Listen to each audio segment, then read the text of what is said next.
Hello दोस्तों, यहाँ पे हम देखते हैं हमारा टॉपिक है ओम्स का नियम, जो कि क्लास 10th के इलेक्ट्रिसिटी चैप्टर का बहुत ही इम्पॉर्टेंट ये हमारा टॉपिक होता है। जैसा कि इसमें बताया गया है कि जो ये ओम का नियम है, ये सन 1827 में जर्मन भौतिक वैज्ञानिक, गणितज्ञ और जॉर्ज साइमन ओम थे। इनका पूरा नाम क्या है? जॉर्ज साइमन ओम ने विद्युत परिपथ पर किए गए प्रयोगों के आधार पर ओम का नियम प्रस्तुत किया। यानी इन्होंने जो भी विद्युत परिपथ पे जो प्रयोग किया था, उसके आधार पर इन्होंने एक नियम प्रस्तुत किया जिसका नाम है ओम का नियम, जो कि इनके नाम पर ही है। ठीक है, अब यहाँ पे हम देखते हैं, जैसे कि यहाँ पे इन्होंने दिखाया है कि विद्युत परिपथ हमारा यहाँ पे है, यहाँ पे बल्ब है, यहाँ पे स्विच है, यहाँ बैटरी है। ठीक, अब यहाँ पे हम देखेंगे कि परिभाषा ओम का नियम क्या?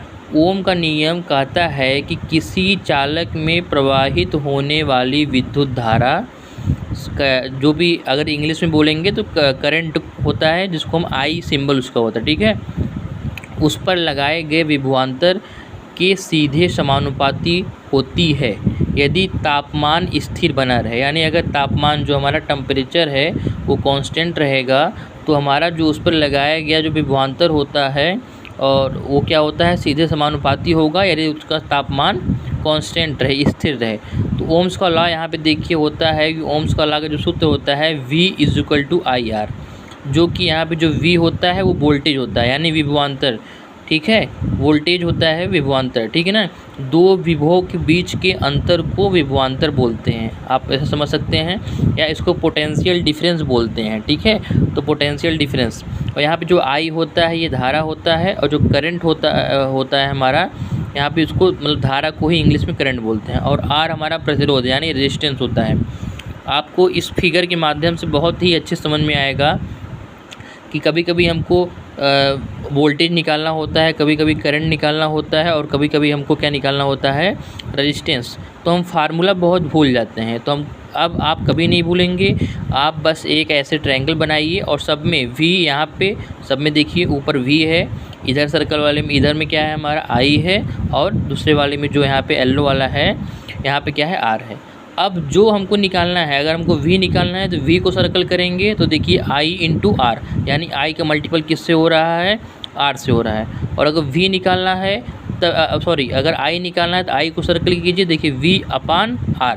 और वैसे ही अगर हमको R निकालना होता है तो V/I। देखिए यहाँ पे हमारा फार्मूला इसके माध्यम से बहुत ही सिंपल तरीके से, बहुत ही अच्छे तरीके से यहाँ पे हमको मिल गया।